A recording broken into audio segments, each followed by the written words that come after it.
Pastora Cora Bible Preaching. Welcome to my channel.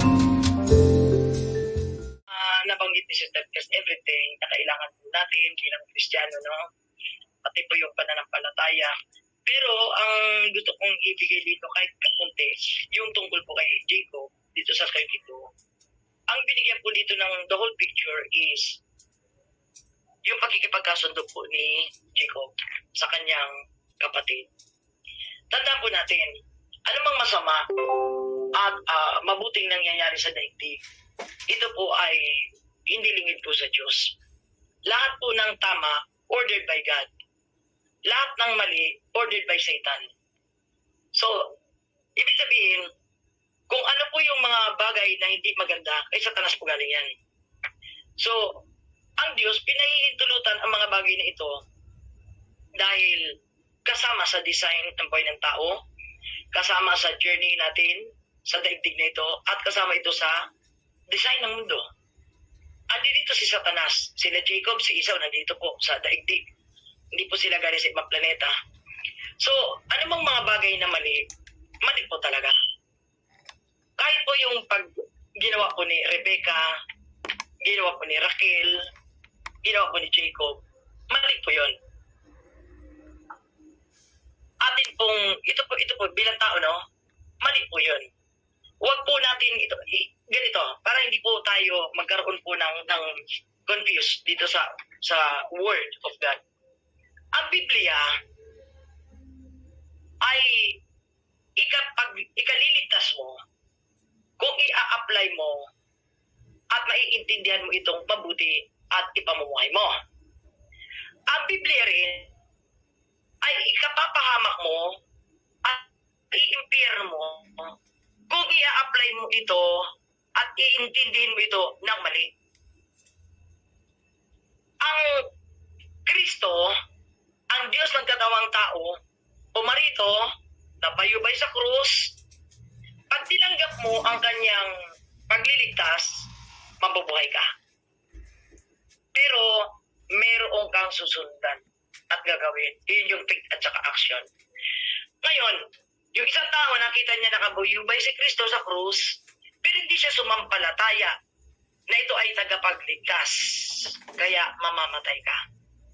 Parehong nakakita itong dalawang taong ito, yung naligtas at hindi naligtas. Parehong napako kay Kristo, yung dalawang magnanakaw, yung isa naligtas, yung isa hindi. Iyan ay mga illustration ng Biblia na totoong nangyari at mayroong mga bagay na symbolic na hindi totoong nangyari na ginagawang example ng Diyos lalo na sa parables para ipaunawa sa atin na magkaroon tayo ng pangunawa at kusa na pag-intindi. Yung nag-e-effort tayo, kahit ang gusto makita ng Diyos dito, nag-e-effort tayo na kilalanin at katagpuin at makaunawa tayo sa Panginoon kung ano ba talaga ang Diyos at anong plano niya sa atin. Ayaw ng Diyos na nagdidepende tayo sa mga simpleng bagay. Ang ibig ng Diyos mula sa mga bagay na hindi nakikita o mga bagay na nakikita at hanggang sa hindi nakikita ay unawain natin ito. Mula sa mga simpleng bagay hanggang sa mga imposibleng bagay ay intindihin natin ito. Kasi ang Diyos, nagpasimula siya sa mga bagay na hindi maunawaan ng tao. Hindi kayang unawain ng tao ito. Naglagay siya ng paraiso na kumpleto sa lahat ng bagay, pero Satanas. Hindi ito maunawaan ng tao. Naglagay siya ng perfectong tao, si Adan at saka sa Eva, pero hinayaan niya na magkasala. Hindi ito maunawaan ng tao. Gumawa siya ng anghel at kanyang itinalaga bilang kanyang worship leader sa langit, pero hinayaan niyang maging lapastanganin siya. At doon pa lang nandun na yung betrayal sa langit, yung pagtatraidor. Yun ang unang-unang kasalanan bago pa yung kasalanan ng katraidoran. Yung pagtatraidor, pagsiselos, pagkaingit, sa langit po nangyari yun. Hindi po dito sa lupa. Doon po nagpasimula yun sa langit. Kaya, ang pagsiselos, ang pagkainggit, ay pumapatay po yan. Ang hangganan po niyan, pagpatay. Ang unang papatayin sa'yo ng masamang espiritong ito, yung reputasyon mo.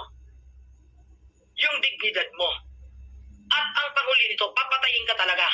Kung kaya ka lang patayin physically. Kasi yung pagkainggit at pagkaselos at pag-aangkin ng bagay na hindi iyo ay bulto-bultong kademonyohan po ito. Kaya po si Satanas hindi po nilalang ng Diyos. Si Satanas hindi po nilalang ng Diyos. Ito ay bunga ng kanyang katrayduran sa Diyos. Pumangit si Lucifer mula sa pangalang Lucifer, ibig sabihin liwanag, tala sa umaga, light bearer. Siya yung torch, yung symbols ng torch, yung sulo. Si Lucifer po yan. Ngayon, nung isinumpa siya ng Panginoon, habang nahuhulog, ibinagsak siya dito sa lupa eh.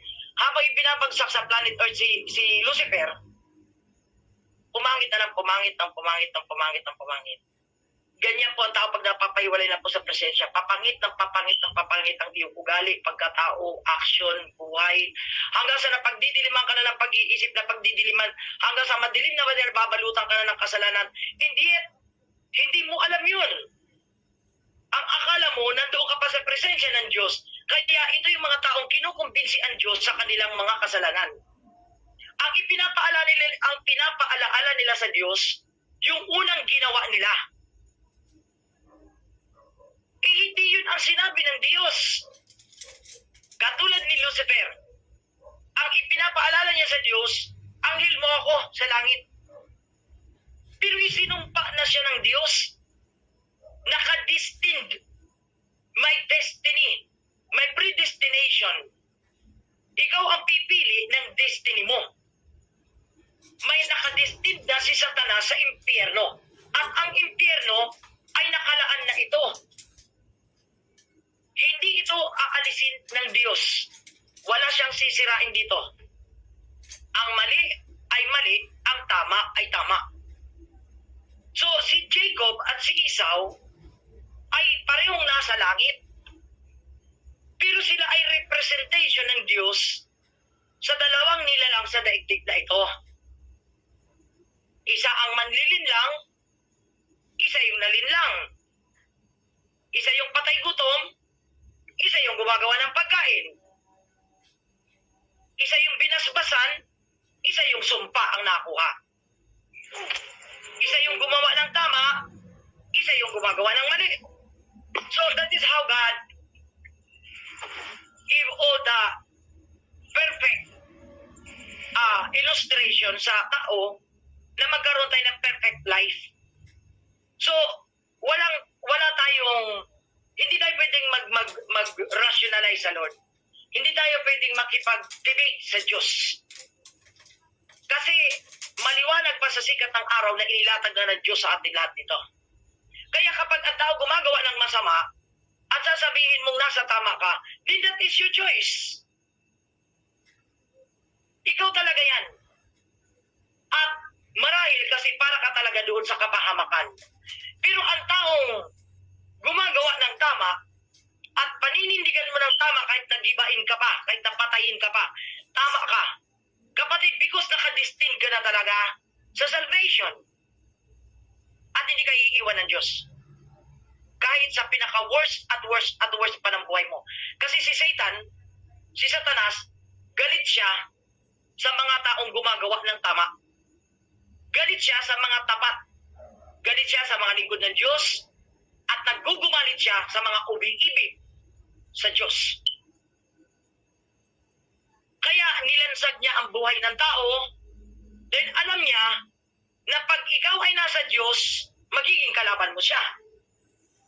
Kaya magti-take over si Satanas sa tao kung wala kang ugnayan sa Diyos. Kaya napakahalaga ng relasyon sa Diyos. At ito ay illustration dito sa pagkikipagbuno ni Jacob doon sa anghel. Na hindi kita bibitiwan. Bitiwan mo ko. Hindi. Hanggat di mo ako binabasbasan. Ganon tayo nakikipag-wrestle sa faith natin. Kasi habang tumataas ang antas ng iyong pananampalataya, lumalaki ang iyong responsibilidad. Habang lumalalim ka sa Panginoon, lumalawak ang iyong kaalaman. Habang napapalapit ka sa Diyos, lumalaki ang mga pagsubok sa iyo.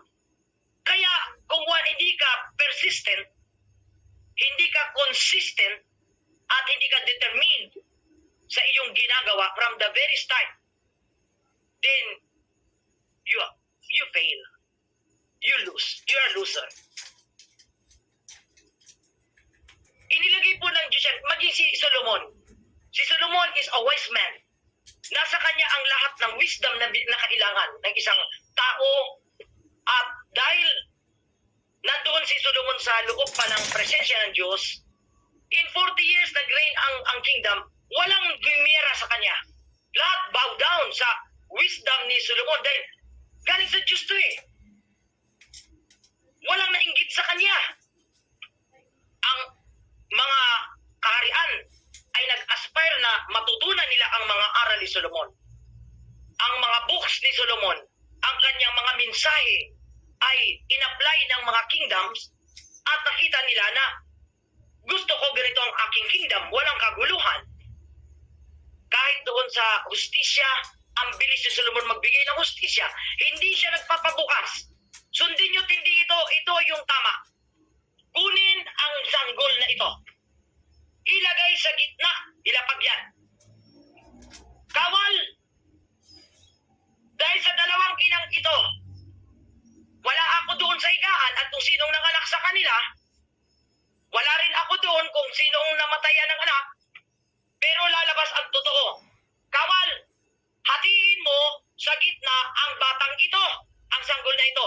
At para hindi sila magkagulo, ibigay ang kalahati sa isa, yung kalahati sa isa. Pero, andito na kay Solomon ang sagot.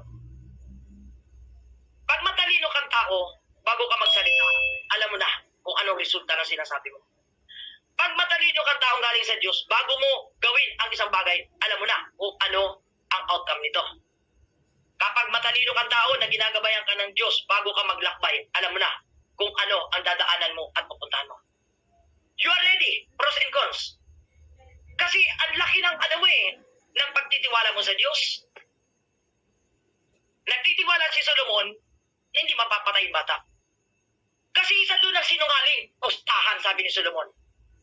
Talagang isa dito sinungaling. Hindi pwedeng mag-away ang parehong tama. Nagkakunawaan pa tayo. Hindi pwedeng maglaban ang parehong mali. Kasi ang tubig alat, isa lang ang inaagusan yan. Ang tubig tabang, isa din lang ang aagusan. Hindi magsasama ang alat at saka tabang. Hindi pwede ang abukado mamuno ng magbunga ng mangga kahit na magkatabi sila. At yung mangga mamumunga ng abukado kahit na magkadikit ang puno nila. So sa tao, ganito tayo mag-i-evaluate. Lahat ng kasaysayan sa Biblia, andyan ang demonyo, andyan ang kasalanan, andyan ang pangit, andyan ang mabuti, andyan ang banal, andyan ang hangal, andyan si Antikristo, andyan ang Kristo, andyan ang langit, andyan ang impyerno. Everything under the sun, above the sky, andyan lahat sa Biblia. Tayo ang magsasaliksik. Tayo ang uunawa. Tayo ang gagawa. Ang Diyos tutulong.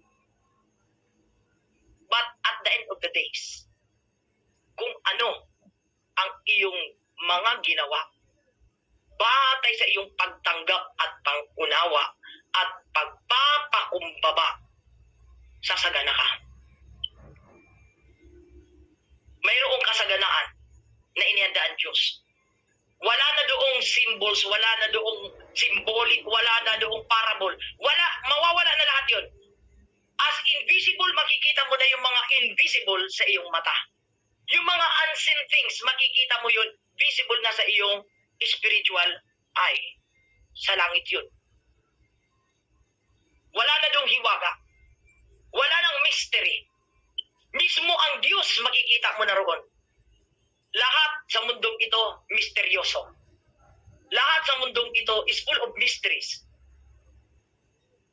Marami mga hidden knowledge sa mundo na hindi pa natin maarok. Pero pag ikaw ay determine ka sa relasyon mo sa Diyos, God teach you one at a time. Stand firm. Be strong. Kasi habang tinuturuan tayo ng Diyos, dumadaan tayo sa mga downfall sa buhay. Kaya kung nagpapakumbaba ka, pagbagsak mo, tumayo ka. Pag nagkasala ka, patawad Panginoon. Pag tumagilid ka, diretso ulit. Kapag nasubsob ka, tumayo ka na naman. Pag nanghihina ka, humingi ka ng lakas. Pag feeling mo, malakas ka, takbo! Bilisan mo para makabawi ka kasi ang tagal mo dito sa likod. Ang dami mong aberya. Aberya sa asawa, aberya sa relasyon, aberya sa mga karelasyon, aberya sa anak, aberya sa pera, lahat nag-slow down ka. Ngayon, naramdaman mo, ito malakas na ngayon. Para kang agila, agas-agas mo yung pakpak mo. Lumipad ka talaga ng tirik na tirik talaga. Ang agila, kahit na nag-aalimbukay na yung bagyo ba, hindi po natitinag ang agila. Kahit po na bumabagyo, mata na ng bagyo na rin, ang agila hindi po natitinag yan. Lilipad ang agila ng tirik na tirik. Shhh! Talagang nalampasan niya talaga yung mata ng bagyo. Kasi alam ng agila, matalinong agila, doon sa taas walang bagyo. Ang bagyo nasa baba. O, nasa baba lang naman pala yung bagyo. Sino ba ang mas malakas? Ang Diyos o ang Diablo? Siyempre, ang Diyos. Kung mas malakas ang Diyos, ba't ka natatakot sa mga pagsubok? Ang kailangan mo, determinasyon, na ito malalampasan ko ito. Pero, kailangan stay put ka doon sa correction and connection sa Diyos. Kasi pag ikaw may connection ka sa Diyos, tiyak maririnig mo rin yung correction. Kapatid, si Jacob, hindi siya nagplano. Wala siyang plano doon. Yung hilahin niya yung kapatid niya sa paa, siya yung mauna. Hindi niya plano yun. Yung basbasan siya ng tatay niya sa pamamagitan ng isipan ng hindi niya plano yun. Dali mo susi mo at ano. Hindi plano yun ni Jacob. Plano lang kanyang ina yun. Nung si Jacob ay mag-asawa at dinaya siya ni Laban, hindi niya naisip yun. He is innocent. Yun ang nakita ng Diyos. Innocent si Jacob. Wala siyang pinagplanuhan doon. Naging masama siya, naging mandaraya siya. Everything. Nang hindi niya pinagplanuhan yun. Maraming mga tao victim. Nagiging masama sila na ang nagpaplano sa kanila, si Satanas. Kaya kung ikaw totoong inosente ka katulad ni Jacob, wala kang plano, hindi mo tinawag si Lucifer o si Satanas para gawin kang masama. Then, sa time na nagkakasala ka, hindi mahirap na, I'm so sorry. I didn't mean it. Hindi ko gusto yun. Kung nasaktan kita, kapatid, hindi ko intention yun. Patawad. Kung nasabi ko yun, at yun ay personal kong salita, patawad. Pero pag salita ng Diyos, hindi ko hingi na natawad. Yan ang prinsipyo ni Sister Cora. Pag nasaktan ka sa salita ng Diyos, hindi ko talaga ihihingi ng tawad kahit patayin mo ko. At hindi naman ako patay sa iyo. Magpapapatay lang ako sa microchip. Pag tataka na ng microchip, hindi ako lalaban. Pero hanggat hindi pa tataka ng microchip, pwede akong pumatay. That is my principles. At hindi ako magkakasala sa Diyos diyan. Kasi nasa Biblia yan. Ipagtatanggol ko ang aking tahanan. ipagtatanggol ko ang aking kapwa-tao. Kahit na makapatay ako, ipagtatanggol ko ang tao. Makapatay ako sa damdamin, makapatay ako sa reputasyon mong gulo, makapatay ako sa damdamin mong sira, makapatay ako sa karangalan mong huwad, makapatay ako sa karangalan mong wala ka naman dangan pag wala ka sa Diyos eh. Anong iingatan ko sa'yo? Pag wala ka sa Diyos, anong iingatan ko sa'yo? Wala akong iingatan sa'yo. Mag-ingat ka sa Diyos ko. Anong respeto kung hinihingi ng mga tao walang respeto sa Diyos? Kung wala kang reverence sa Diyos, anong respeto ang inaasahan mo sa akin? Eh alam kong si Satanas ang nananahan sa iyo. May karunungan akong galing sa Diyos. Lingkod ako ng Diyos. Hindi ako lingkod ni Satanas. Ngayon, dati, oo, kaya alam ko nga na may demonyo ka Kasi dati, alam ko yan. Kaya anong respeto ang hinihingi mo sa akin kung ikaw kalabang ka ng Diyos, Satanas? Makikipagbuno ako sa demonyo, makalaya ka lang tao. Kaya, murahin mo at sirain mo ang aking pagkatao, hindi mo ako magpapatinag dyan. Patunayan mo na totoo ka. Dahil pag oras na ako ang bumelta sa'yo, tatakas ng demonyo sa katawan mo. Kasi patutunayan ko sinungaling ka. Patutunayan ko na ikaw ang gumawa ng masama. Patutunayan ko na marami ka ng kasamaang ginawa at ayaw mong magbago. Patutunayan kong huwad ka. Patutunayan ko na hindi ka totoo. Sinisigurado ko sa iyo, pag nalantad ka, tatakas na si Satanas, makakalaya ka. Kaya mas gusto ko yung confrontation. Mas gusto ko yung kumprontahin, magkumprontahan tayo. Kasi pag nagkumprontahan tayo, tiyak ang mananalo yung tama. Kasi ang Diyos, sasamahan ka pag tama ka. Kaya pag tama kayo, huwag kayong tatakbo. Kaya pag tama kayo, huwag mong ititikom ang bibig mo. Kaya pag tama ang puso mo, huwag kang magpapatalo kay Satanas. Jacob is innocent. Hindi niya pinagplanuhan ito. Pero si Esau, nagplano. Nagplano si Esau. Anong plano ni Esau? Yun, sinabi ni Sister Tess. Naibenta mo na yung kaluluwa mo kay Satanas. Ngayon sasabihin mo, Panginoon, pag property mo pa rin ako.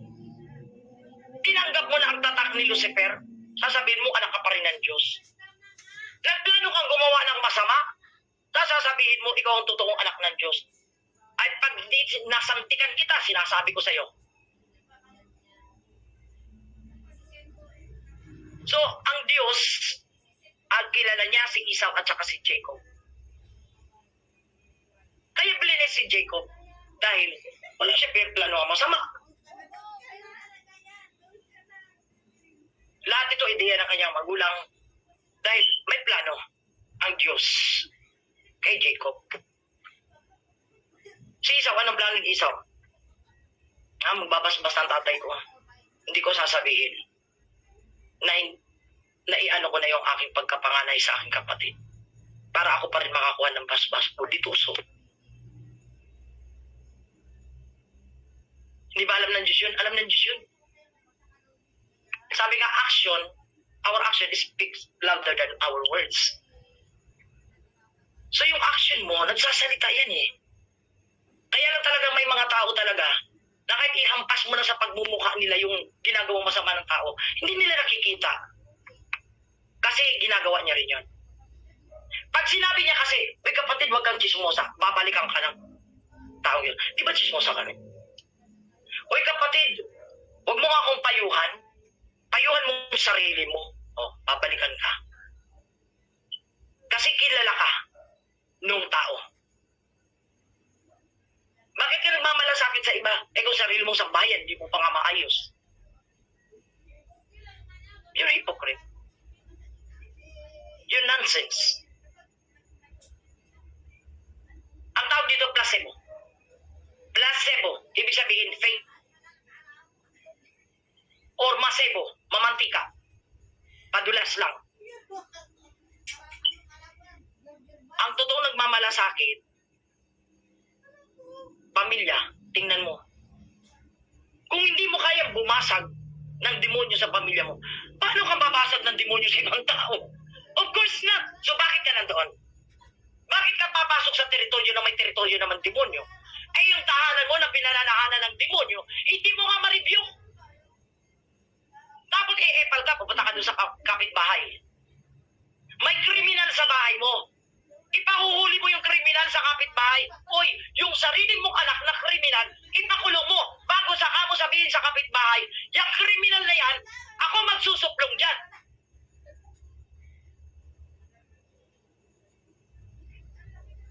Ang problema kasi sa atin ngayon ng mga Kristiyano, lahat tayong isaw ngayon. Isaw, bituka, laman loob, laman tiyan. Ito kasi ang problema sa atin ngayon. Puro tayo bituka. Kristyanong bituka. Dati, maganda pa yung pang-rebuke to eh. Pagka nag-preach ako sa church, maraming Christian at maraming Christian no at Christian yes. Mild yun. Sa labas, pag i-evangelize ko, maraming Christian at may kaunti lang ang Christian. Eh ngayon talagang end times na eh, last days na eh. Andito na si Antichrist eh. O maraming bituka dyan, maraming mga laman loob dyan, Kristiyanong puro laman loob. Puro bituka. Bituka pinakikinggan, bituka ng bituka. Kumakalapang sikmura. Mayroon naman laman ang frigidaire. Iniisip pag naubos yan, paano yan? Kaya ngayon pa lang, sige yung bituka, ay sasaksakan ko pa. Kapatid, greed ka. Ginagamit naman ng Diyos. Gusto pang haplutin yung siya rin, ako pa rin to. Alam mo kapatid, ganid ka talaga. Pinagpapala naman ng Diyos. Hindi naman iniiwan at hindi naman pinabayaan ng Diyos. Gusto pa talaga kamkamil pati yung ibinigay sa mga iba pang kapatid. Akin na lang yan lahat. Alam mo kapatid, demonyo ka. That's my word. You demon. Kasi kung nagkamali ka lang, yung isang pagkakamali mo, hindi mo susundan yan mamaya. Hindi mo uulitin bukas.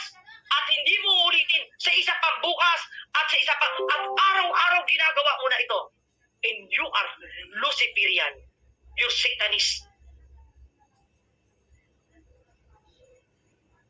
Kaya po, hindi maharap si Satanas sa mga totoong anak ng Diyos. Sinabi ng Diyos yun eh. If I am with you, who can be against you? Kaya tayo mga Kristiyano, kumbaga sa ring, kulang sa akin yung isang boksingero. Dalawa kayo, laban sa akin. Para yung kanan ko, yung isang suntok ko sa kaliwa, isang suntok ko sa kanan, parehas, boljak. Parang isang suntukan na lang. Kailangan ganitong faith po natin ngayon mga kapatid sa panahon to. Lumaban na po tayo. Huwag mo na po titigan yung anak mo na nagdudurog. Huwag mo lang pabayaan yung anak mong bakla. Huwag mo na kayaan yung anak mong tomboy. Huwag mo na pabayaan yung asawa mong manginginom at isang araw ikaw pa nagkikipag-inuman sa iyong asawa. Pagkatapos mo ditong makapakinig sa end times. Huwag mo hayaan yung anak mong parang haliparot na kaglapating hubad. Huwag mong pabayaan ang kaibigan mo na plastic. Ituwid mo siya. At huwag mo bayaan ang kapatid mo sa pananampalataya na maging alagad ni Satanas. Sabihin mo sa kanya yung mali niya. Itama siya. Tayo ngayon, attend tayo ng attend. Church, attend. Bible study, attend. Online, attend. Manunod ng YouTube. Makikinig ng praise and worship. Magbabasa ng Biblia. Magpipreach. Magtuturo. Kakanta, aawit. Mag-e-epat. Alam mo kapatid, kahit ilang numerong gamitin mo, 1,000 in 1,000 plus 1,000 in thousands in millions, ang suma total sa Diyos, 0. Itlog ka. Trabaho, more trabaho, trabaho, in trabaho. Walang pag-ibig sa Diyos, hindi totoo. itlog ang score mo. Butata ka talaga. Pero yung isang ginagawa mong totoo sa Diyos, mag-focus ka sa isang ginagawa mo sa Diyos na totoo. Maging faithful ka dyan, mga anak ito. Mag-i-sprout ito. May sanga rito. Magsasanga rito. Magsasanga rito. Magsasanga rito. At magdadahon yan. At makikita mo, namumunga ang dami. Namumunga. Kasi sa bunga, nakikita. Sa resulta nakikita. Hindi sa bunga nga. Hindi sa bunga nga. Sa bunga. Kaya pag nagbubunga nga lang tayo rito, at wala namang bunga sa buhay natin, yung bunga nga natin na ito, gagamitin mo rin ito sa impyerno. Sigaw ka ng sigaw sa impyerno. Hindi titikom ang bunga mo ron for hundreds, quintillion years, forever and ever. Walang katapusan. Nakabuka ka ang bunga mo. Kasi ganun ang pinaggagawa natin dito. Nangawa, wala namang bunga. Pero kung bunga, may pipitas, kakain, masustansya, at isinare sa iba, masarap tong bunga na ito, isinare, kinain, lahat lulusog. Dapat, ang paglilingkod natin ngayon sa Panginoon, healthy. Healthy. Maraming Christian ngayon malnourished, pero malnourished ba sila sa Word of God? Ang daming inaatinan, may kampa. Diyos ko po ilang church na ito, patalon-talon ng church, ang dami na. Ipagmamalaki, punit-punit ang Biblia, wala ka naman naintindihan. Kaya, ang totoong anak ng Diyos, wala po yan sa tagal ng paglilingkod. Nasa pagtanggap at pamumuhay po yan. Kahit ngayon ka lang, naging Kristiyano, pero mahal mo na si Kristo, at nangako kang mamamatay ka sa Kanya, kahit ano man ang mangyari, hindi mo na iiwan at sasaktan ang Diyos. Kapatid, saktan ka man ang saktan ng demonyo. Sa Diyos, sabi mo, Panginoon, pagtanggol mo po ako. Pagtatanggol ka talaga ng Diyos, makikita mo talaga. Magmamanifest talaga yan. Lord, pagtanggol mo ako. Lapastangan itong demonyo ito, Panginoon. Kaya ako, tahimik ka lang. O bala. Pagtatanggol ka talaga ng Diyos. Kaya nga di ba may kasabi, mabuti pag gumanti na lang ang kapwa-tao mo eh. Kasi pag gumanti ang kapwa-tao mo, ibig sabihin tabla na. Pero pag lingkod ng Diyos yan, hindi ka gagantihan yan. Diyos ang gaganti sa'yo. Naku, patay. Tumagal man yan, 1, 2, 3 araw, 1 buwan. Basta tandaan, may darating sa buhay mo ng peste. Ang sasabihin mo, parang ito na yata yun, yung ginawa ko. Diyos ko, ngayon doon ka pa magsisisi na peste ng buhay mo. Peste na. Pag sinabing peste, salot. Sinalot ang buhay mo, doon ka pa nagsisi. Bakit hinihintay pa yung peste? Kasi hindi ka naniniwala sa peste. Hindi ka naniniwala sa mga ano, yung atag dito, yung kumakain ng mga palay. Balang. Pag yung balang na yan, pumunta sa isang palayan, isang buronyog po yan, isang platon yan talaga. Saglit lang, paglipad nila, wala na lahat yung mga palay mo. Sa dami nila, yan ang peste. Pag sinabing peste, lahat ng demonyo dadagsak sa'yo. Hindi ka na makakatayo.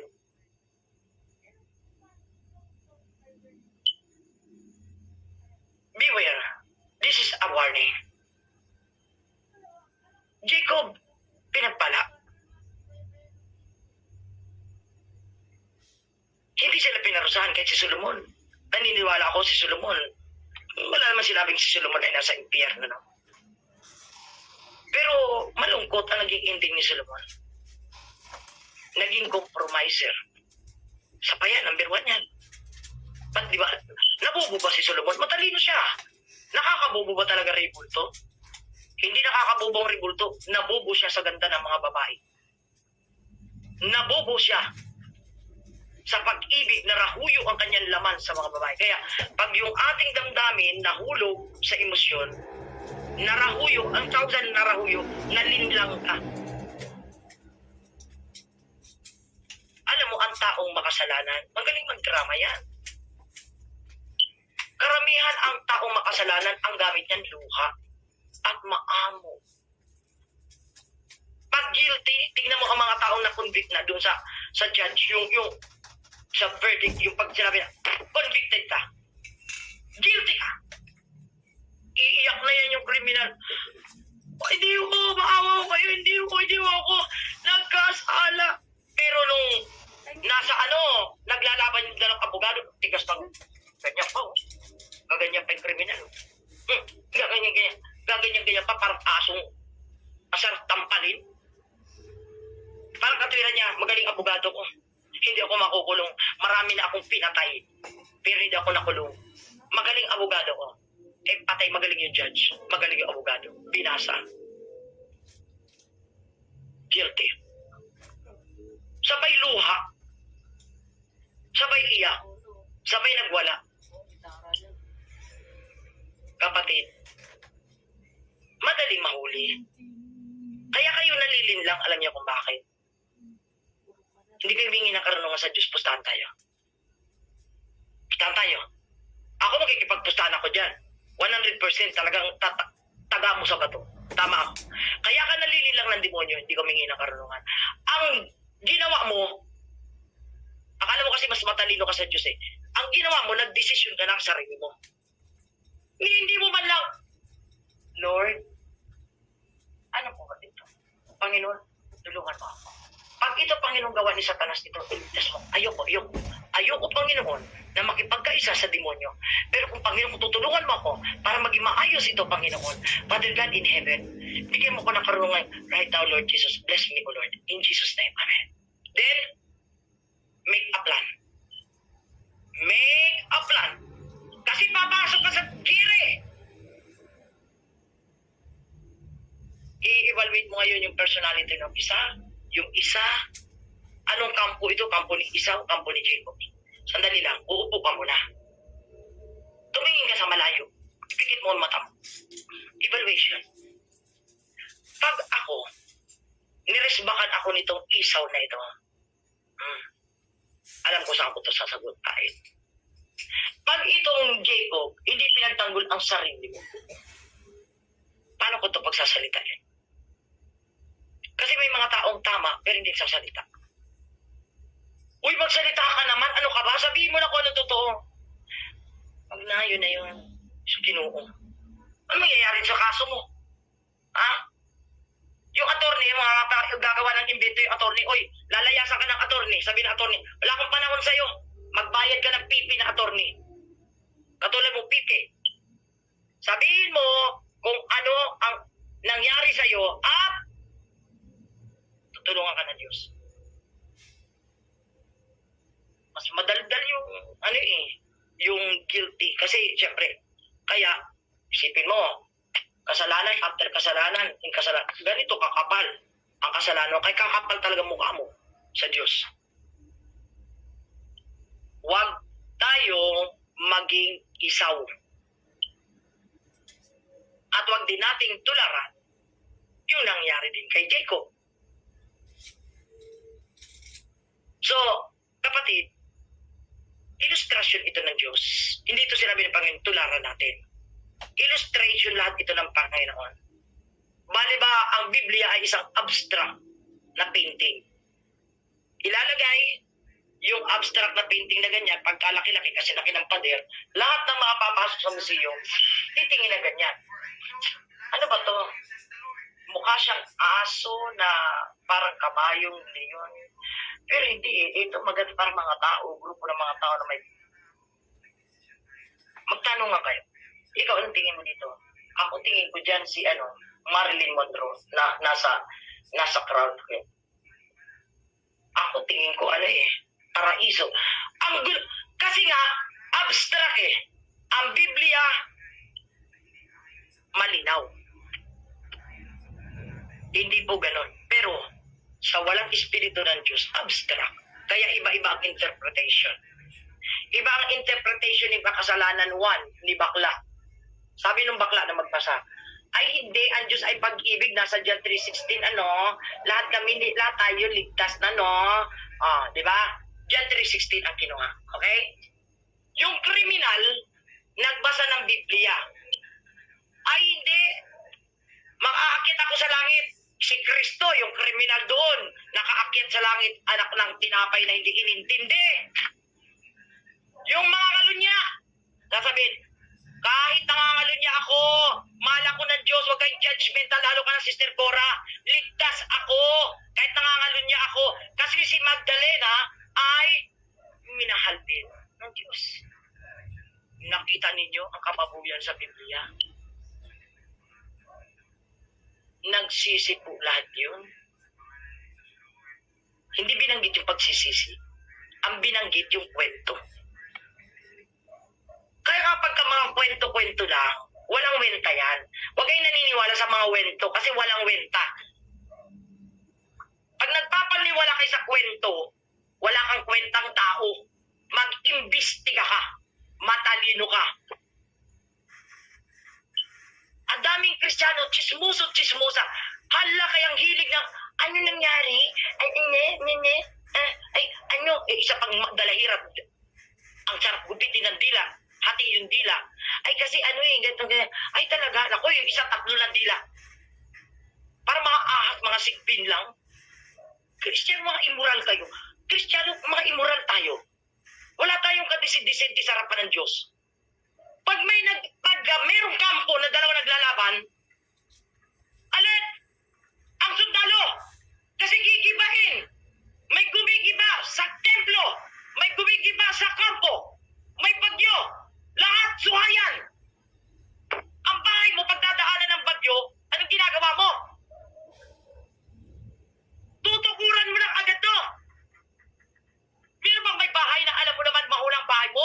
Alam mo naman na bagyuhin yung lugar na yon? Kubo lang bahay mo. Sasabi mo, ay may bagyong darating, tulog. Tanga! Tanga ka! Ay may bagyo. Kukuha na ng kahoy yan. Tutukuran niya yung bahay niya, tatalian ng lubid dyan. Uga-uga man yan, hindi tutumba. Ay wala. Tinitigan. Mga audience, ang sarap tutuungan talaga itong mga espiritu na ito Sino yun? Demonyo. Kaya huwag niyong i-interpret ang Biblia ng mali. Tanggapin natin lahat ito na tinuturuan tayo ng Diyos sa Bible. Anong aral kay Isaw? Huwag kang patay gutom. Masamang patay gutom. Anong aral kay Jacob? Huwag mong dadayain ang iyong kapwa. Maging matapat ka sa iyong kapwa. Huwag ka manlililang. Yun ang aral doon. Huwag niyo i-justify yun. Hindi kayo si Jacob. Hindi ka si Jacob. Huwag mong i-justify yun. Wala ka sa Biblia. Ang buhay natin ngayon is a walking Bible. Pero dapat yung translation ngayon ng Biblia, malinaw na, mas malinaw pa sa pagbabasa. Ikaw ang translation ng Bible. Papaliwanag mo yung Word of God, di naman makita sa buhay mo. Paano mo ipaliliwanag ito? Walang application. Ngawa, puro daldal. O sige, ay, ang tali-talino niya. Ay, oo nga. Ay, makalugan nun. Ay, oo. Tignan ko nga yung buhay mo. Ang dilim naman ng Biblia mo. Hindi ko makita. Lahat tayo rito ay binigyan ng Diyos ng authority as servant, leader, anak ng Diyos. Ang kalaban natin dito si Satanas, tandaan niyo mga kapatid. Hindi interesado si Satanas sa mga adik na yun. Adik na yun Kaya hindi pa pinapatay ni Satanas, hindi pa hinihingi ni Satanas sa Diyos na patayin niyo ngayon. Alam mo kung bakit? Kasi gusto pag magkalat. Pag si Satanas ba naman sasabihin niya, Panginoon, patayin ko na itong mga adik sabihin ng Diyos, patayin mo lahat yan! Iyon na yan! Hindi, sabi sa Satanas, Panginoon, huwag mo munang iutos sa akin patayin tong mga adik Titimpi ang Diyos. Bakit? Kasi pakakalat mo na yung salot ng drugs. Isipin mo, tayo nga pag uminom tayo ng isang gamot na nag-overdose ka, nininervous ka pa, pa-hospital ka na, sumusuka ka. Ito mga adik na tuturo. Eldora sa isang buti na ganyan, Lord, nilalaklakin. Buhay pa rin sila. Hindi nyo ba naiisip yun? Bakit? May demonyo sa katawan. Ang mga witchcraft, hindi po basta-basta namamatay. Yung mga albularyo na yan, hindi po yan basta-basta namamatay. Makinig kayo mga kapatid. Papasok tayo sa warfare. Kahit naghihingalo na yung mga mangkukulam na yan, naghihingalo ngayon, mamaya-maya kikita mo nakatayo na. Naghihingalo ulit, matanda na, bukas makalabuhay na naman. Naratay, mismo sila napagod na. Gusto ko nang mamatay. Hindi sila mamatay-matay. Sapagkat ang mahabang buhay sa mga taong masama ay isang kaparusahan din sa kanila yun ng Diyos. Parusa sa kanila ng Diyos yun. Na hindi pa sila namamatay. Pinahirapan sila sa drugs. Pinahirapan sila sa kanilang mga kalayan, sa pagiging prostitute. Pinahirapan sila sa kanilang kabaklan. Pinahirapan sila sa kanilang kasalanan. Kaya ikaw taong makasalanan, wag mong sasabihin na nasa favor, ang favor ng Diyos nasa sa iyo. Nagtitimpi ang Diyos sa iyo. Ibig sabihin, ngungulit ang pangalan ng Diyos. Hindi malamlam ang tingin ng Diyos sa iyo. Dahil bawat ginagawa nating kasamaan, nagmumuli ang Diyos. Pero ganun pa man, yung salita niya ay hindi sisirahin. May pag-asa. Hope ang binibigay ng Diyos. Hope. Hope. Hanggat buhay. Hope. Adik, may hope. Mga ngalunya, may hope. Mga bakla, may hope. Mangingino, may hope. Lahat ng kasamang ginagawa natin, manunugal, may hope. Pero may time frame yun.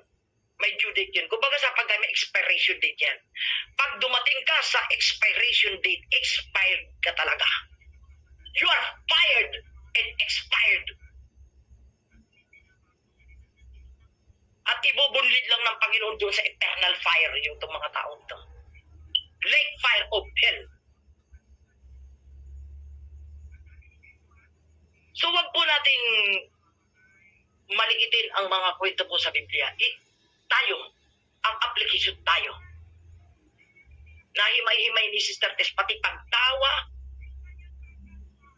Ang tawa ng Kristiyano, simple pa rin. Hindi mo Kristiyano ka, pati tawa, burara. Yung tawa bang maingay dun sa kalye na parang mapapatingin yung mga lalaking, sabihin, siguro ito naghahanap to. Ganun ang interpretasyon ng mga lalaki. Pagka ganyan kahit parang tumawang babae, ito, nangangailangan to eh. Mamaya ka sa akin. Pagtatangkaan ka talaga ng Diablo eh. Kasi si Satanas, gusto ni Satanas yun. Yung Kristiyanong tatanga-tanga. Sabi ni Satanas, ito, malit, pero tanga lang to eh. Tanga to eh. Hindi humingi ng karunungan sa Diyos eh. Tingnan mo. Lulusot sa kamay ko to eh. Kaya marami pong totoong Kristiyano na nandun po sa kamay ni Satanas. Yun yung sinabi ng ating Panginoon. Nasa kamay ka ng Diyos, nahulog ka pa. Eh, nagwawala ka eh. Eh, kung ba naman pumino ka na lang dyan, nasa kamay ka na ng Diyos, tumahimik ka na dyan. At lagi ka nakikipag-ulayan siya. Hindi kayong burara na Kristiyano. Eh, kabuburara, nahulog. Kanina yung anak yun, yung anak ng artista, umupo ba naman doon sa condominium ba yun? Ilang floor yun? Umupo doon sa pasamano. Tumimbang, patay. Ganun lang namatay yung bata. Kung di ka pa naman burara, upuan ba yung pasamano ng 10th floor? 3rd floor? Kung di pa naman may sapa ka sa ulo. Upuan ba yun? Huwag kayong makikiupo sa upuan ni Satanas. At talagang kalalamunin ka ng impyerno, kapatid. atin, iba ang upuan ng demonyo. May pastor na preach. Yung altar daw ni Elijah at saka ni Jezebel isa. Pastor yun. Si Pastor Bungsaki. Napakinggan ko. Mali yun. Maling-mali po yun. Hindi po ganun nakasulat sa Biblia. Hindi po ang altar ng Diyos ay ipagagamit sa altar ni Jezebel. Kaya, ang tao pwede mag-isip na, yung hain ni Jezebel pwede palang kainin. Then ang altar ni Jezebel at ang altar ni Yahweh, parehas. Yung kay Baal at kay Yahweh, yung kay Elijah at kay Jezebel. No. Sabi ko, siguro kamali lang siguro si Pastor. Magaling din preacher yun, Pastor Bibong sa akin. Ako gusto ko yung pastor na yun. Kaya lang bilang lingkod ng Diyos, ayokong magkamali siya ng pagbibigay na gano'n. Yun lang naman na nakita ko doon punto na hindi, mali po yun. Mali po yun. Dalawang altar yun. Isa ang altar ng mga bulaan. Di ba nagpadugog-dugog sila, pinatugog-dugog doon sa altar? Paano tatanggapin ng Diyos yun, yung mga dugo ng mga bulaang propeta? Naglaslas na sila mga kapatid, dinugo-dugo na nila kanilang katawan. Baal! Baal! Baal! Sige, sabi ni Elijah, pagbutihan nyo! Natutulog yung Diyos nyo kay Bige! Lakasan nyo kasi! Baal! Ilan yun? 850. Ang ingay ng mga demonyo na yun. Iba-iba lang sinasabi nun, may nagchat-chan, may nagtatangs doon, ang daming ginagawa ng mga satanas na yun. Naku, ini-imagine ko yun, yung scene na yun. Siguro, nakapamiwang si Elijah, tagal, naiinip na ako. Alas 3 na. Wala pa rin. Abay hapon na akin na, tama na to. Bumalik na si Elijah dito sa kanyang altar, kay Yahweh. At ang isa pang altar. At anong ginawa? Sabi sa mga Israelita, ayusin nyo na yan. Tayo naman. Kung kaya nyo yung gilid ng mga, yung panggatong na kagalan, kung kaya nyo, busan nyo yung tubig. Pati yung panggatong, busan yung tubig. Elijah, nabusan. Sige pa, busan nyo pa, ulitin nyo, hanggang sa umapaw yung tubig. At pagkatapos, ano sinabi ni Elijah? Dinipang kamay, tumingala sa langit. Yahweh! Patunayan mong ikaw ang Diyos! Magpababa ka kayo ng apoy. Tupo. Nagpababa ng apoy ang Diyos. Tupo. Hanggang sa pati panggatong naging abo. At anong ginawa ng mga Huwan? Nagtakbuhan sila ngayon.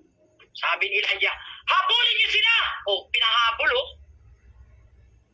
habulin niyo sila at patayin niyo lahat yan! Pinapatay. Sabi ko sa inyo, pumapatay ang mga anak ng Diyos. Papatayin talaga kayo niyan. Ang naabutan kayo. Kasi si Satanas, pinapatay din tayo. Ang unang pinapatay sa atin, yung reputasyon natin sa Diyos.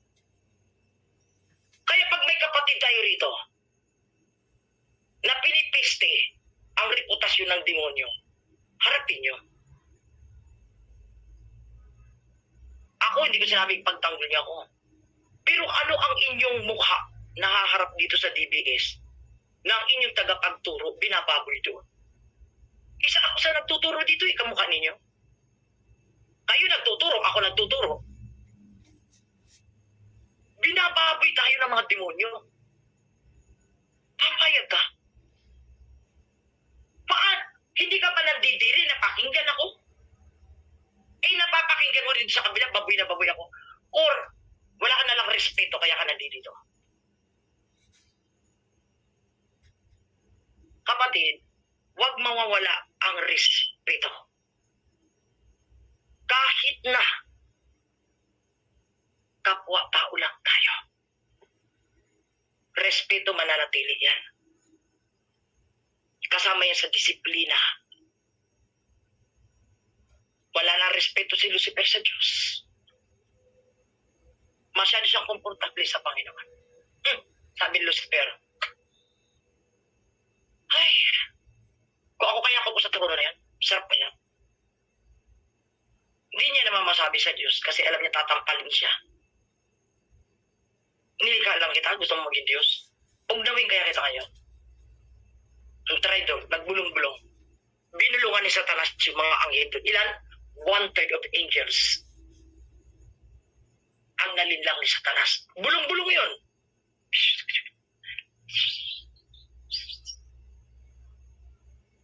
Pagkatapos ng bulungan, eto na. Sabi ng Panginoon, kompleto na yung bilang. Nakuha mo na yung iyo. Lucifer, nakuha mo na yung kompletong bilang na makakasama mo.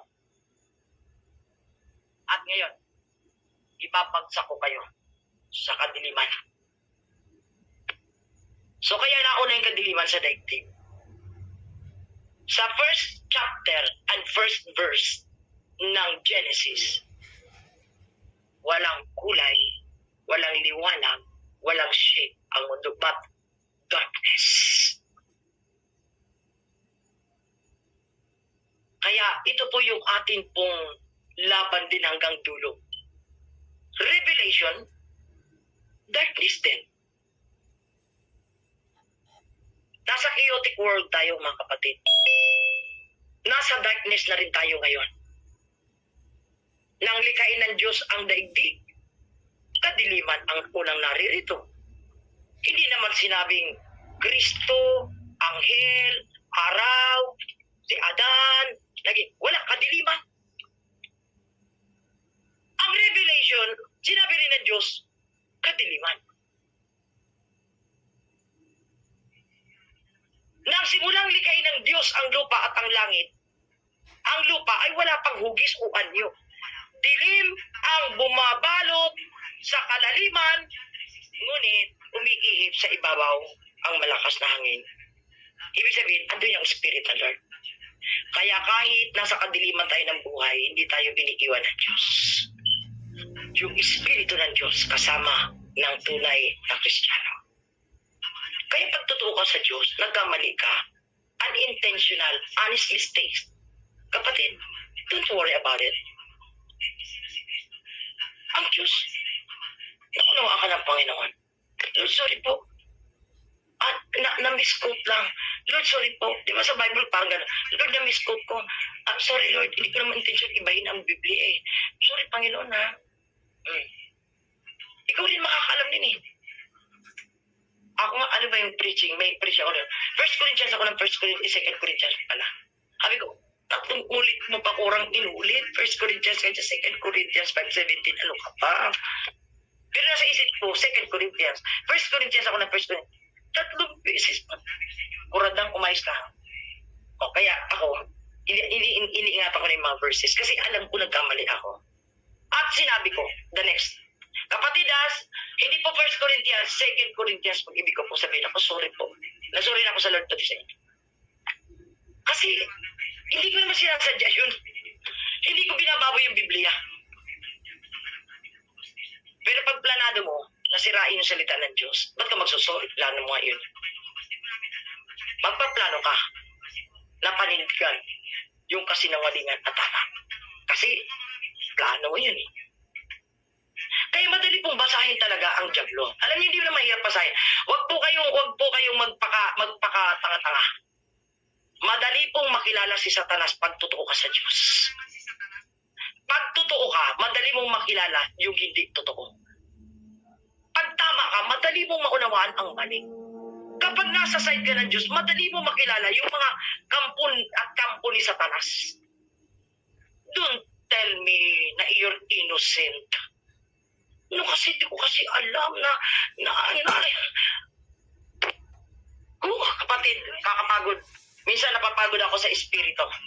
Yung physical ko pangalawa na lang. Minsan ang utak ko parang, Lord, bakit pinahihirapan ng tao ito? Bakit pinahihirapan nila ang relasyon sa'yo? Kasi ang Diyos, ito ang mandate ng Diyos. Kung totoo ka, totoo ka. Kung diablo ka, diablo ka. That's it. Quits tayo. Sa word ng tao, no hurt feelings. Demonyo ka, ako sa Diyos. Hiwalay tayo. Pero kung gusto mo ang Diyos ko, dahil ito'y totoo, marami kang pakinabang dito. Una, salvation. Pangalawa, papaguhin ka ng Diyos. Pangatlo, waran ka. Pero magtatrabaho ka, ha? Hindi libre ito. Tatrabahoin mo ito. Huwag kang pabebe. Abay, kapatid. Ay kung ayaw mo ng sakripisyo, hindi doon ka sa hayahay. Madali kayang kumita sa palapastanganan.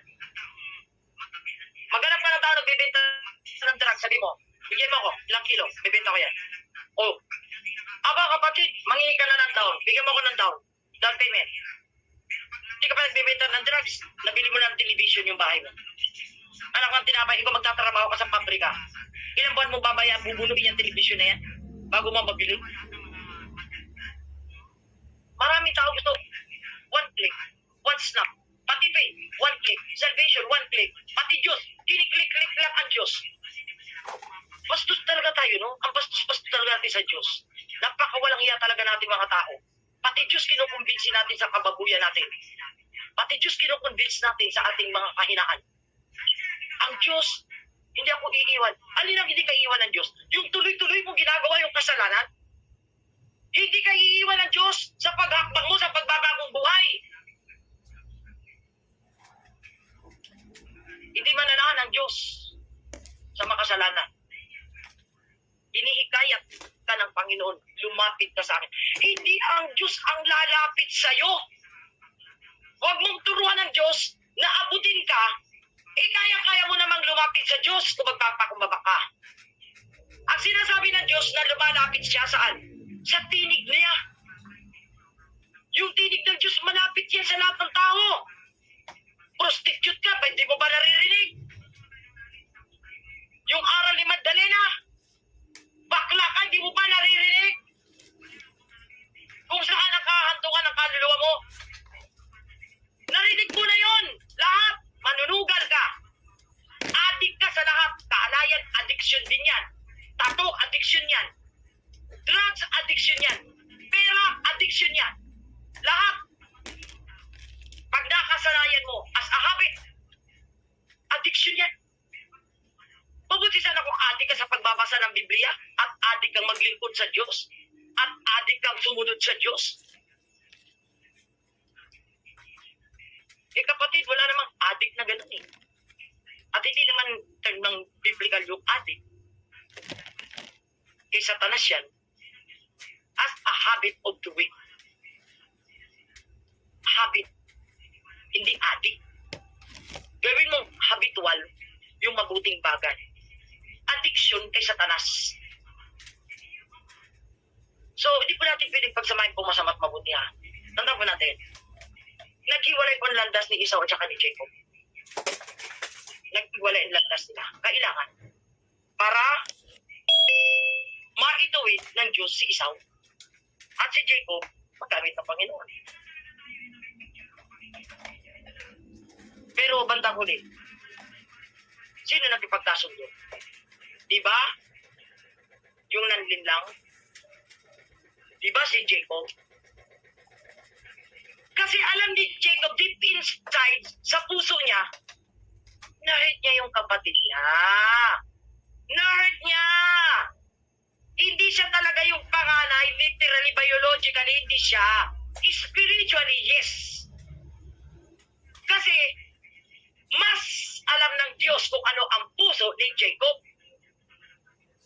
Kaya ang Diyos nakatingin sa puso eh. Pero kasama yung katawan. Nag-act si Jacob as a true servant ng Diyos. So kapatid, yung masaktan mo ang kapatid mo, pangangatawanan mo yun? Hindi magkakabati rin kami. Bati na lang. Wala bang repentance? Pwede naman tayo magkabati nang hindi ka nag-sorry, pero hindi ka magbabago. Kaya tinuturuan tayo ng Diyos na mag-sorry tayo. Ito ang panuntunan ng Biblia. Ikaw, na sinaktan,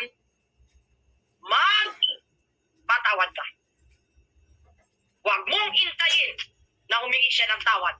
Basta't magpatawad ka right away. Kasi ang gusto ng Diyos, huwag mawala ang blessing sa'yo. Para makatulog ka na mahimbing, gigising ka na maaliwalas, gagawa ka na masaya ang puso mo. Walang galit, walang puot, kasi mamamatay ka sa galit. Nabir mo, kumakain ka, lugaw lang naman kinakain mo, oatmeal hotdog kinakain mo, kagating mo ba naman yung galit na para kumakain ng litin? Kasi gigil ka. Ang saya-saya ng bahay mo, biglang parang nadidemonic yung bahay mo, nadidemonize lahat. Dahil nagwawala ka sa galit mo. Mali po yun. Siguro, sabihin na natin, tao ka, di ba? Naramdaman, aray! Eh, syempre narinig ng iyong kapitbahay at mga kasambahay. Anong nangyari? Aray ko! Anong nangyari? Ang sakit! Pagkatapos nun, wala na. Ginamot na aray pa rin ba bukas? Hindi. Forgiveness. I understand. Pero, may utos ang Diyos sa kabilang kampo. Makipagkasundo ka. Humingi ka ng tawad. Makipagkasundo ka bago dumating ang paghatol. Kasi may judgment. Bago ka dalhin sa hukuman, makipagkasundo ka. Dahil pagdating sa hukuman, at ikaw ay convicted, o ikaw yung may sala, kapatid, babayaran mo ang iyong utang hanggang sa pinakahuling sentimo.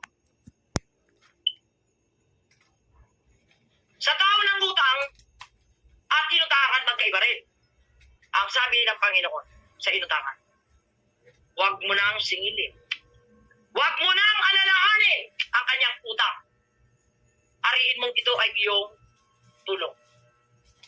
O di nakalaya ka sa galit ng Sister Nida, kailangan makalaya ka. Huwag paulit-ulit yung banggit ng utang. Lalo hindi Kristiyano, panalangin mo yun. Na pag naging Kristiyano yun, maalaala ka at bayaran ka. Ang ipanalangin pagpalahin, unang banggitin ulit-ulit yung utang na yun. Kasi lalo kang malulublog. Biblikal yun eh. Pero doon sa nangutang, ito sabi ng Diyos, magbayad kayo. Kita nyo? Ganun ang Biblia, kapatid. Personal kasi ito eh. Yung pagtutuwid ng Diyos doon sa isa, hindi para sa iyo. Yung pagkikipag-usap ng Diyos sa iyo, hindi para sa Kanya. Intindihin mo yung sinasabi ng Diyos sa iyo. Mind your own business. Ano sinasabi ng Diyos sa iyo? Huwag mong intindihin yung sinasabi ng Diyos sa kabila. Kasi tiyak nakikipag-usap ang Diyos sa kabila. Ang problema sa atin mga Kristiyano, dispalingado kasi ating mga utak eh. Hindi ka nga nakikipag-usap sa Diyos, nakikipag-usap ka doon. Ano ka ba? Hindi ka nga kinakausap ng Diyos. At sino kinakausap mo kung hindi Diyos ang kausap? Ni Satanas! Agoy. Aray. Aray na naman tayo nito eh. Kaya po tayo, hindi po tayo nakakalipad sa ating faith. Lagi lang, paglipad, babagsak. Parang basang sisiw. Hindi makalipad. Hindi man naman kanin pakpak, makaalargwa. Dapat pag akmang lilipad ka, lipad talaga. May pakpak ka na, lumipad ka ngayon. Akyatin mo na kayo yung bundok. Mga agila, hindi naman niya naglalagay ng pugad sa puno ng mangga eh. Aba, ano chi? Ang agila may dignidad dyan sa lahat ng ibon. Alam mo kung nasaan yung kanilang nest? Nasa bundok ng Mount Everest. Kung ano yung pinakamataas na bundok, anong bundok yun? Nandoon ang kanyang nest. Kaya, protektado ang kanyang mga inakay. Nandoon. Ganun tayo inilalagay ng Diyos. Nasa itaas tayo. Ikaw naman panaog ka ng panaog sa Siyol. Panaog ka ng panaog sa Abyss. Dalaw ka ng dalaw doon sa impyerno. Ano ka ba? Inilagay ka na dyan ng Diyos. Dalaw ka ng dalaw sa kasalanan. Balik ka ng balik sa kasalanan. Namimiss mo si kasalanan. Inalis ka na ng Diyos, dadalawin mo na naman yung bisyo mo. Galing sa DPS, dating haliparot, natuto ditong pumino, natuto ditong mag-ayos, magbihis ng tama. Dating malaswa, tumawa, pumino. Ngayon nagsawa, sa kaipokritahan lang pala yun. Lumabas sa DPS ay nagladlad na naman, nagkubad na naman ang palda, nagbuyangyang na naman ang kanyang mga balon-balunan. Kapatid, minsan napapailing ako eh. Ako hindi ako Diyos ha, nasasaktan ako para sa Diyos. Sabi ko, Lord, parang wala namang kwenta talaga ang pagkamatay mo. Ano, Panginoon? Panginoon talagang biro mo galing ka sa trono? Nagkatawang tao ka pagkatapos pinagduduraan ka para lang mapako sa krus at maligtas kami. Ito ba yung mga niligtas mo, Panginoon? Parang walang kwenta, Panginoon, ang kamatayan mo. Kasi sabi ng Diyos, anak, kaunti lang kasi kayo nagmamahal sa akin. Kaya mahal ko rin kayo, kahit unti lang kayo. Maliwanag na sinabi ng Biblia, kakaunti lang ang bilang ng mga maliligtas, pero sabi ng Panginoon, mahal ko kayo. Dinugtungan niya yun. Kasi tayo lang nagmamahal sa Diyos. Kaya kung mahal natin ang Diyos, huwag tayong dalo ng dalo sa kasalanan, huwag tayong nakikisalamuha sa masama, magbagong buhay tayo, magbago tayo ng ugali, magbago na tayo ng ating mga isip, magbago na tayo ng mga likes natin. Dati kasi mga nakaka-dislikes naman talaga yung mga likes natin. Ano ba naman yung mga likes na yan? Araw dumal naman sa Diyos. Ngayon naman, yung dislike ng Diyos, i-dislike na rin natin. Bakit ba nilalike nyo pa? Hindi ba naman kayo mga ipokrita? Ang hirap kasi sa atin, double blade tayo, double cara kasi tayo eh. May mukha tayo sa likod, may mukha sa harap. Ano ba? Gusto nyo maglagay ka pa na mukha dito tsaka dito para 4 kantos ang mukha mo.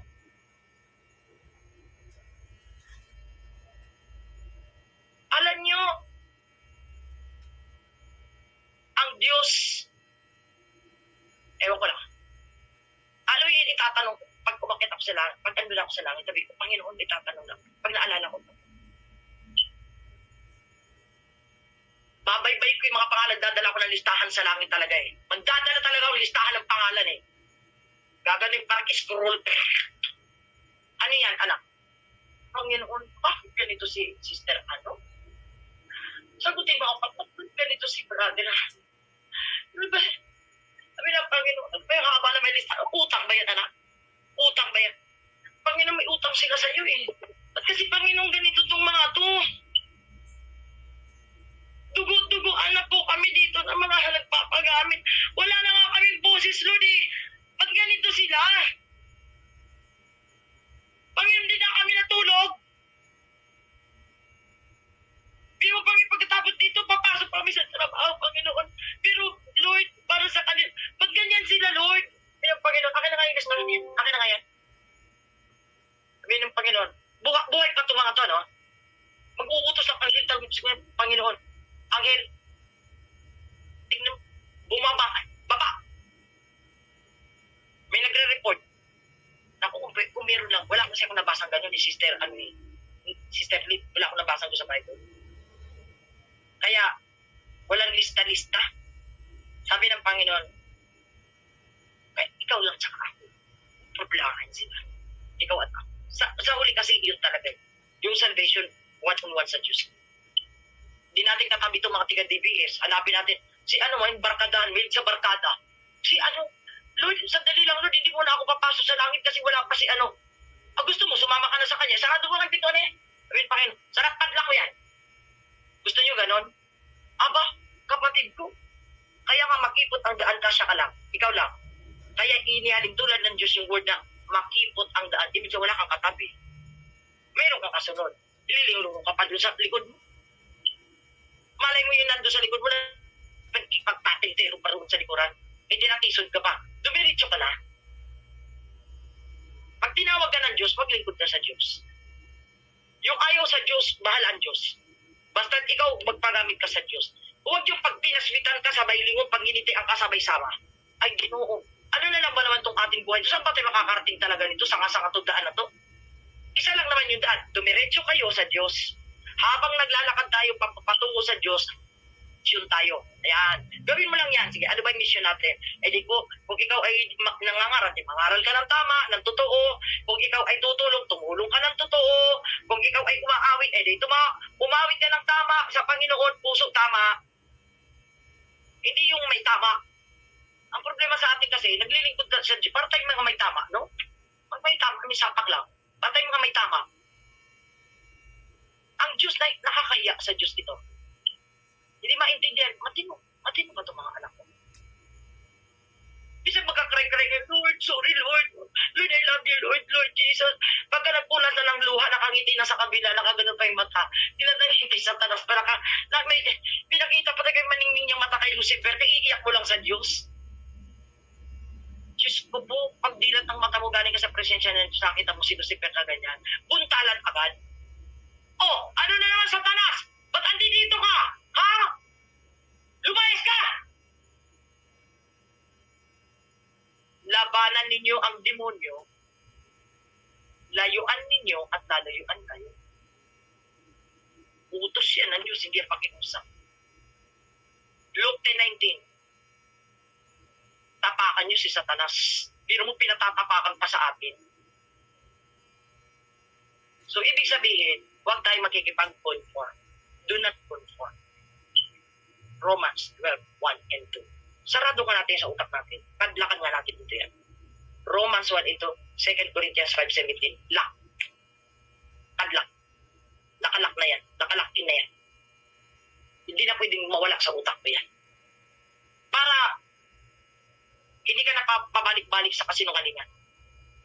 Okay, hindi ako pwede makipag-compromise dito. Sasawayin kita. Mali ka eh. Oh, ito. Naku, pinukumbinsi pa ako. At bagong buhay ka, mali yan.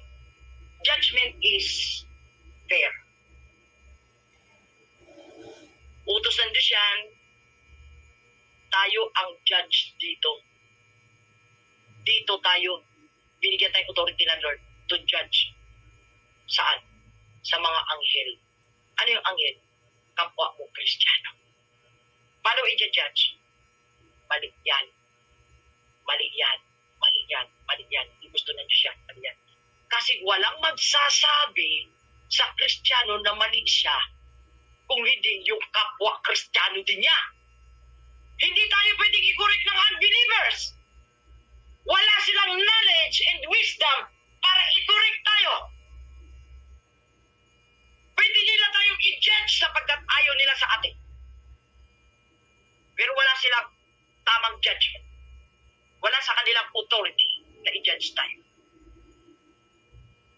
Tayo, may otoridad na tulad ng ating kapatid. Na ano? Sabi ni Pablo, ilabas na yan sa kapulungan. Ibig sabihin, makakahawa yan. Ibukod yan. At ibigay na yan kay Satanas at ang maligtas ang katawan. Ano ibig sabihin ni Pablo? Huwag nyo nang pakialaman yan. Ibigay mo na yan. Kung ano plano ng Diyos dyan. Huwag nyo nang pakialaman. Mayroon pa nga doon sinabi si Pablo, hindi niya ipapalala. Aba kapatid, hindi niyo ba ito inuunawa? Pinupulot lang kasi natin yung gusto nating pulutin na pakikinabangan natin. Dapat basahin nyo ng buo ang Biblia ang naman.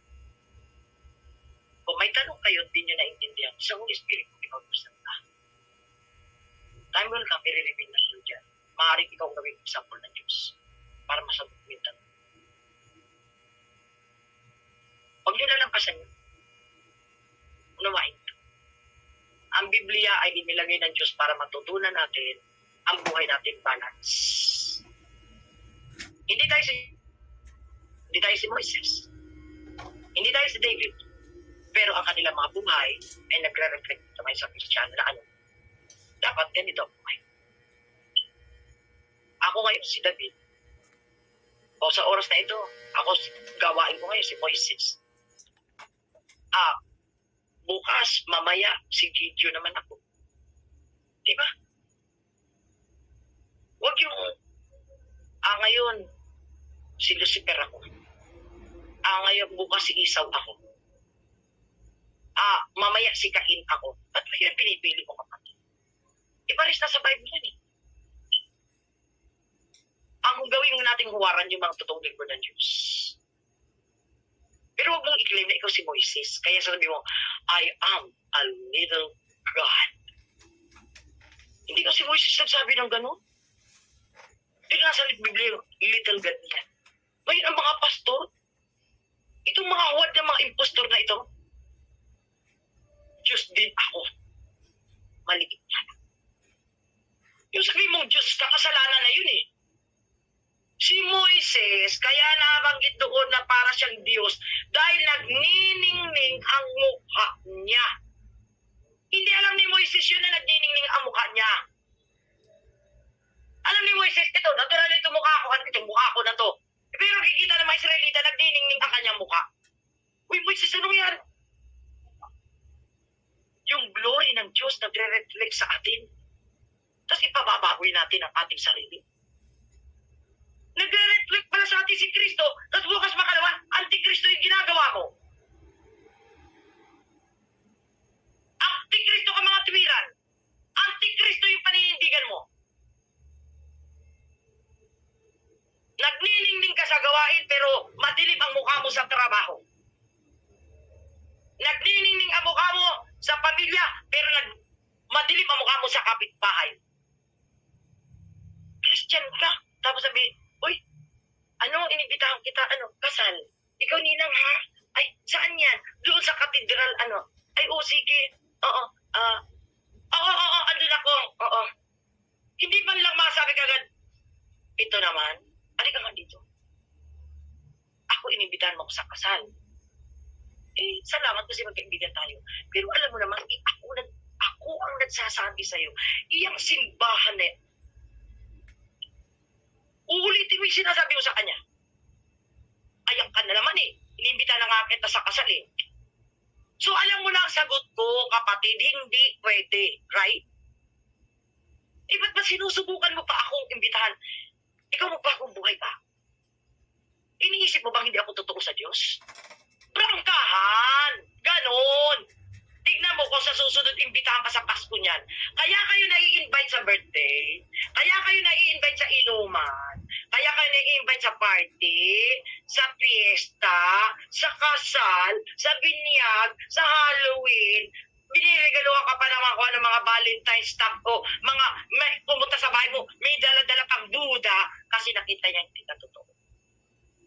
That is very true. Pag nakita niya, stand out pagiging Christian mo. Kapatid, ano mo sasabihin nun? Sino? Si Sister Lee?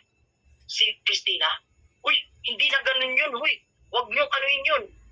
Matindi na yun. Ay, pahiya ka pa rin. Thank you for watching.